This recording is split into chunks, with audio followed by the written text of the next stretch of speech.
Today I'm sharing some of my favorite books about North America.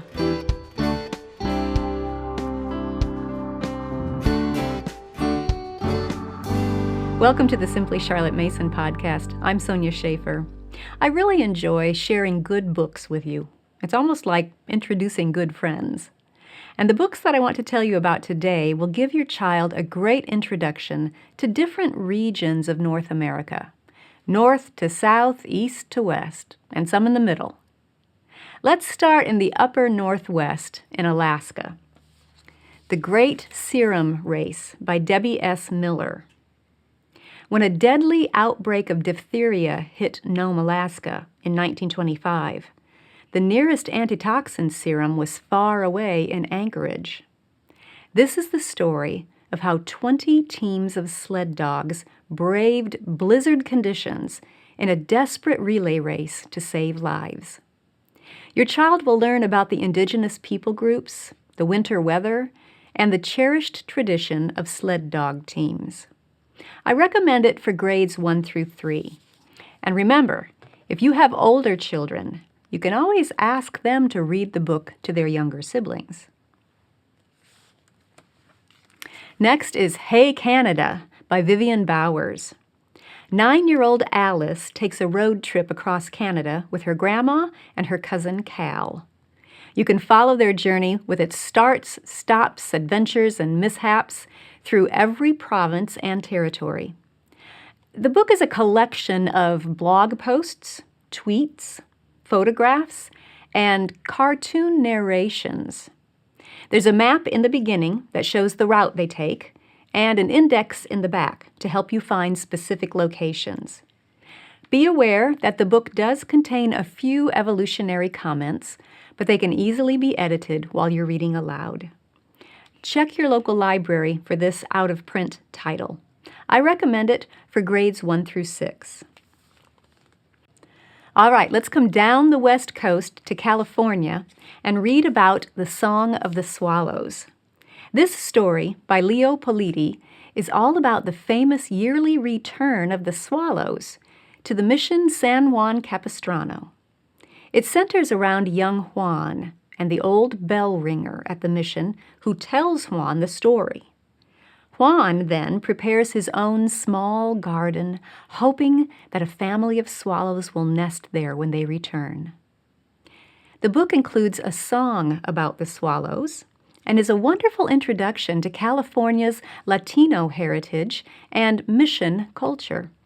I recommend it for grades 1 through 3. Next, we have Family Pictures by Carmen Lomas Garza. This bilingual book, in Spanish and English, is like looking through the author-artist's family picture album. The illustrations are quite detailed, and the artist simply narrates what is happening in each picture. But as you look and listen closely, you learn about Mexican-American culture. Perhaps most importantly, you learn about family love and caring across cultures. The book is simple enough for grades 1 through 3, but older children who are learning to read Spanish could practice reading the Spanish paragraphs and learn a lot too. Now let's move to the middle of North America with If You're Not From the Prairie by David Bouchard.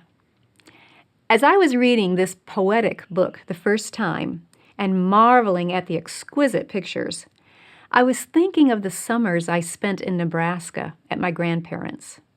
This is it, I thought. This is just like I remember it.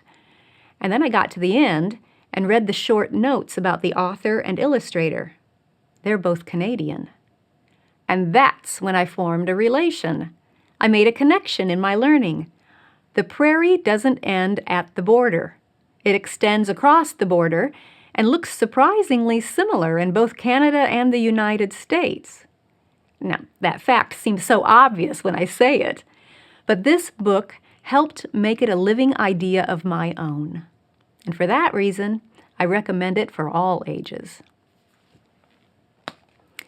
As we move eastward, we come to the Mississippi River and Men of the Mississippi by Holling C. Holling is a wonderful way to learn about the geography of that river. Min the turtle hatches at its source and travels all the way down to the Gulf of Mexico. Along the way, you meet different people and animals, and even learn about the history of that part of the land. The book contains a few evolutionary comments that you can edit or use to start discussions. Detailed maps are given in the margins, as well as sketches of different animals, transportation, and constructions. It's a great mixture of nature, history, and geography. And so is the next book, also by Holling C. Holling, Paddle to the Sea. In this story, a Native American boy makes a toy canoe and carves into the bottom these words, "Please put me back in water. I am paddle to the sea." His dream is that the canoe will travel across the Great Lakes and arrive at last at the sea.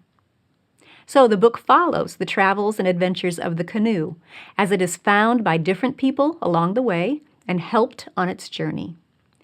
Be sure to check the back of the book for a map that traces Paddle to the Sea across the Great Lakes. This book is shorter than Men of the Mississippi, but I recommend both of them for all ages. And since we've arrived at the sea on the East Coast, let me introduce Surrounded by Sea by Gail Gibbons. This simple book walks you through 1 year of life on a New England fishing island. From getting things ready in the spring, to welcoming tourists in the summer, to preparing for cold weather in the fall and winter. Your child will learn about different types of boats and be encouraged to consider what it might be like to live in a different place. I recommend it for grades 1 through 3. Let's finish our little tour with Appalachia, The Voices of Sleeping Birds by Cynthia Rylant. Appalachia is a cultural region that extends from southern New York down to northern Georgia, right along the Appalachian Mountains. This book gently and poetically describes the people who live in that region, their hard work, their living conditions, crafts, customs, seasons, and cycles. The author-illustrator grew up there, and her love for that area is shown through the words and pictures of this beautiful book. It's simple enough for younger children, but would be enjoyed by all ages.